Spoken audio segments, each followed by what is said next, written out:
Bijan Todd, Monumental Sports Network. Nice. Welcome to DC, first of all. Thank you. So I think this is the first time that, at least for me, I've talked to you since the trade. So what was your initial reaction to the trade from Portland coming back closer to where you went to school in Virginia?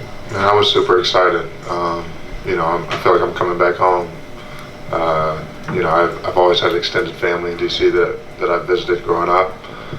Ended up coming to school here, an hour and a half down the road, and my wife is from Northern Virginia, so this is like a full circle moment for me to be able to play for the Wizards. It's a team I've always wanted to put the jersey on for, so I'm super excited to be here.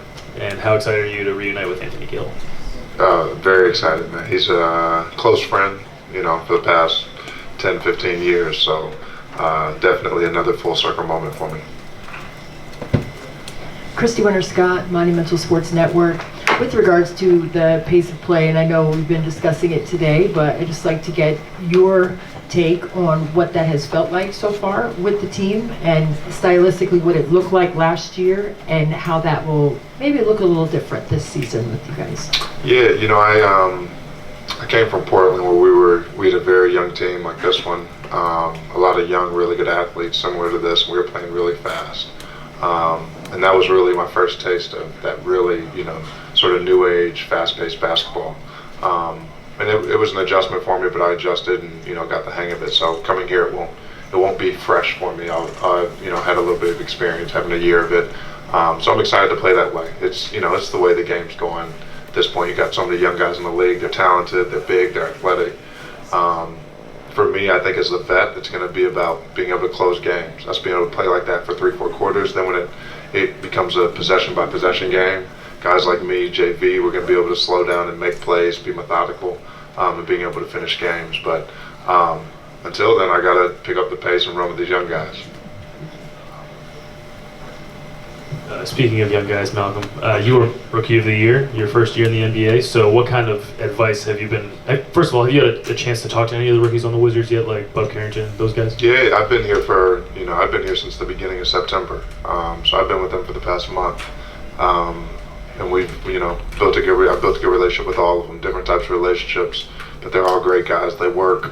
I'm excited to play with them. So we've had a lot of conversations. The one thing I've told them all is, this is a process. Be patient with yourself. You're not going to get it all in one day. You're not going to prove everybody wrong in one day. And enjoy it, because this is going to go by so fast.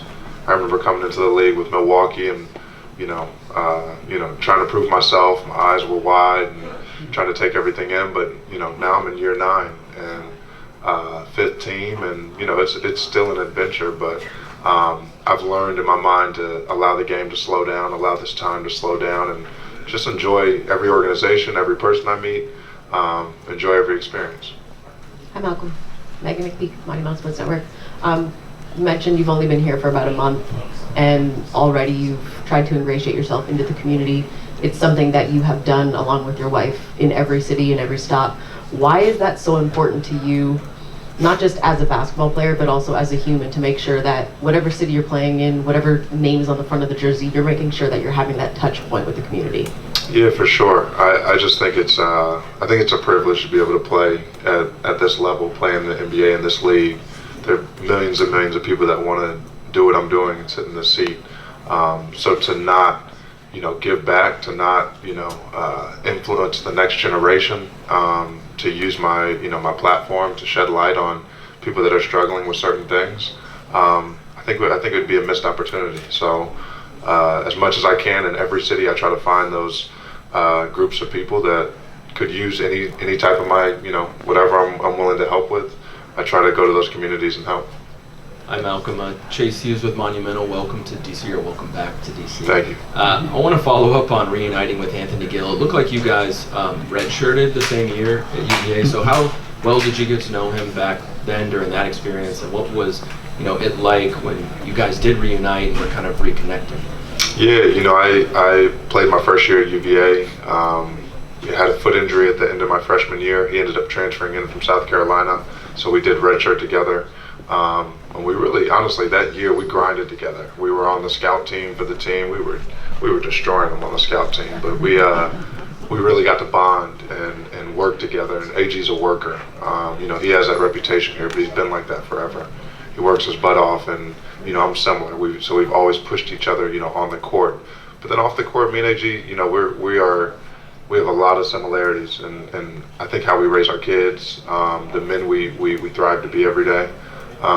So it's been a blessing to be reunited with them, and being able to share this now NBA experience with them. Malcolm, I'm Josh Robbins with The Athletic.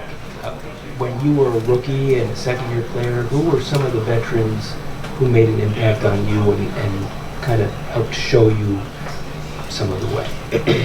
The first one that comes to mind is Steve Novak. He was a shooter. Had a really, really good career. You guys know the name, but was just a great person.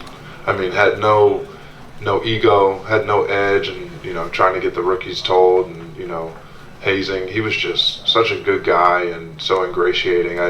Now when I see him, I have so much love for him. And but guys like that always stick out in your mind. There were guys like Greg Monroe, who was another great vet for me. Big man, just his more was tough love. It was a different type of love, but it was tough love, and I look back and I appreciate it so much. John Henson. I mean, they're guys that really took me under their wing and tried to show me the ropes, and I'm very appreciative. Malcolm, Troy Halliburton. With one of your nicknames on Basketball Reference, literally being the president, how does it feel to be playing in DC during a presidential election? And as somebody who's been very much outspoken with things of politics nature over the years, do you consider yourself to be a leader in the locker room when it comes to discussing political nature things? Man, it's a blessing to be back in DC. That's my nickname for sure. But I'm no expert on politics or social justice. I'm just someone that's passionate about it all. And as far as the locker room, I think politics can be such a sticky thing in locker rooms. I'm not someone that forces my opinion on anybody. I have an opinion, but it's not something you're going to hear often, especially politics, unless someone really wants to talk about it. I just think it can be such a divisive thing in the locker room. Everybody's entitled to their opinion at the end of the day, so I try to let people rock. How you doing, Malcolm? How you doing? Doing all right. Brandon Scott, Locked On Wizards. From the standpoint of a mentor, how excited are you with the opportunity to work with young guards like Jordan Poole and Bob Carrington? Super excited. Jordan is one of the best young talents we got in the league. He gets a lot of criticism, but you only get a lot of criticism when you're really, really good, and when you set a benchmark for yourself of excellence. And he's done that. So I'm excited to see him thrive this year in DC. Jordan, he works his butt off, man. He's excellent. His preparation is excellent. I've been really, really impressed with him. And he's also just a great dude. So I'm super excited to play with him. Bub, super competitive, wants to come in here, wants to eat, wants to grind, So those guys are going to be great. I'm super excited to work with them. I asked Corey Kispert about your ability to drive and kick and find shooters, and he said that you told him that you want to unlock his game this year. Not necessarily specific to him, but what do you hope to bring to the team in that regard with that skill of yours? Yeah, when I got here, Coach Keith told me, just straight up, we need your ability to touch the paint. And I think over the years, I've been one of the best players in the league at touching the paint, just over and over, game in, game out. So I plan, I intend to continue to do that. And for guys like Corey especially, he shoots the ball, but Corey is way more of just a shooter. So being able to get him open, easy shots, and being able to kick the ball out to him so he can attack closeouts and get downhill and keep finishing the way he was finishing last season will really help his game. And just, for me, it's all about being a catalyst. Being the catalyst that sparks the movement, that sparks getting the advantage on the offensive end. Hey Malcolm, Heather McDonough, NBC4. I hate to bring up a sad point today, but there was news that Dikembe Mutombo has passed away. I know that you, I believe, have done work with the Basketball Without Borders in Africa. Can you just share some of, your personal experience and what he meant to you and, the league, the world, honestly, as a whole?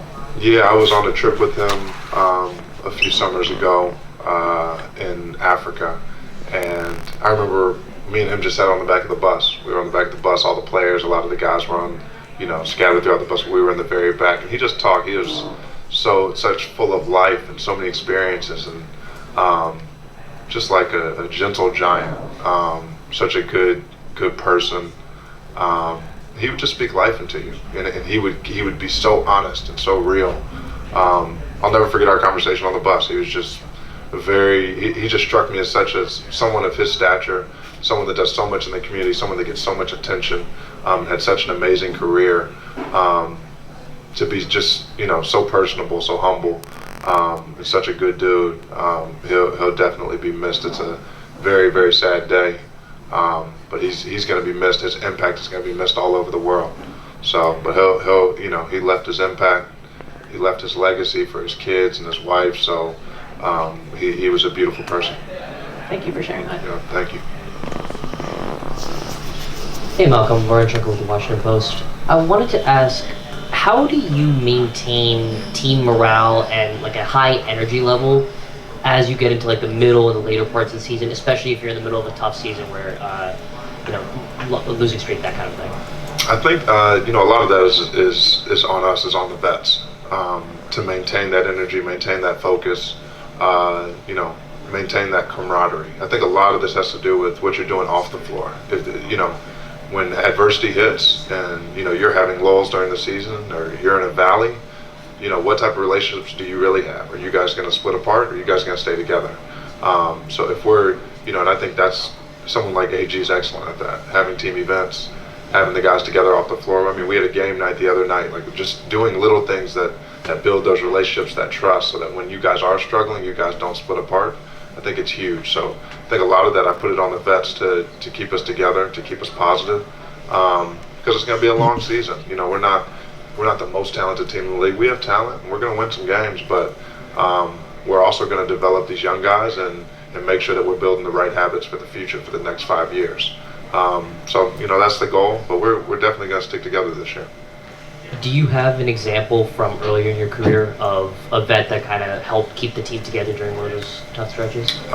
Matthew Dellavedova was one of those guys. He was a guy that was just fearless on the court, but also in the locker room, fearless in his willingness to communicate. He wasn't a guy that was rah-rah and talking a lot and doing too much, but he was a guy that when he spoke up, guys respected it, and he wasn't scared to say, to hold guys accountable or to hold himself accountable. So he was always one of those guys that I thought he has a really good balance for, how he talks to his teammates, when he talks to them, and what he says. What were the games at game night? We played a game, I can't remember what it was called, but everybody's marking down. You basically have a list. You go through different lists. You have a list, and then you roll the dice for a letter. And the name that you say basically has to start with that letter. I don't know. Categories. Is that it? It's category? Yeah. It's a popular game. It was my first time though, so I did pretty well. So. Hi Malcolm, Karita Parks with Double Take Sports. We've been talking a little bit about culture. I mean, you were just talking about game night. You've been around the guys for a little bit. What have you picked up on as far as the Wizards' culture and what they're trying to build in that respect? Yeah, I think Will and Michael Winger have, they're really, rebooting this thing, and I think, in my opinion, they're doing it the right way. They're making sure the players have everything they need in the weight room, every machine, everything. And if they don't have it, they've asked me, and I've given input, from what I feel like I need, and they're already ordering the machine. That's one of the best signs you can have as a player.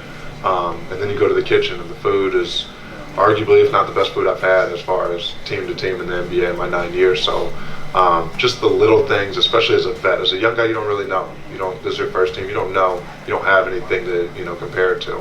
But as a vet, I've had 9 years of it, and the little things matter. The way they take care of your family. We had an event yesterday, on Saturday. We had an event on Saturday at the Pendry, and it was just for the whole organization, and it was just to bring your families and everybody, mix and mingle.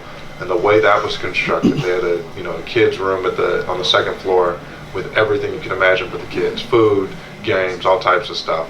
And then they had the adults at the top of the hotel. So everything right now is being put together thoughtfully and intentionally, and it's for a vet, it's very refreshing to come to an organization like that clearly is putting an emphasis on taking care of the players and the families. If I could follow up on that, what's the carryover that you see an organization that may be not winning on the court, and I hate to say winning off the court, but is doing things intentionally off the court to kind of level up and do things better? I think the carryover is the attitude of the players. I think, I've been on teams where you're losing on the court, and then but the organization's also not spending money or taking shortcuts in certain areas, and it's felt in the locker room because the players feel like they're not really that invested in us, and it's showing on the court. And then you're in DC, and I think I see them spending money. I see it as a vet. You can tell it right away. Good signs or bad signs, and it's been good signs here of them trying to build culture the right way. That's the first thing they said to me. We want to build this culture the right way. You're a culture guy. We brought you in here to help us do that.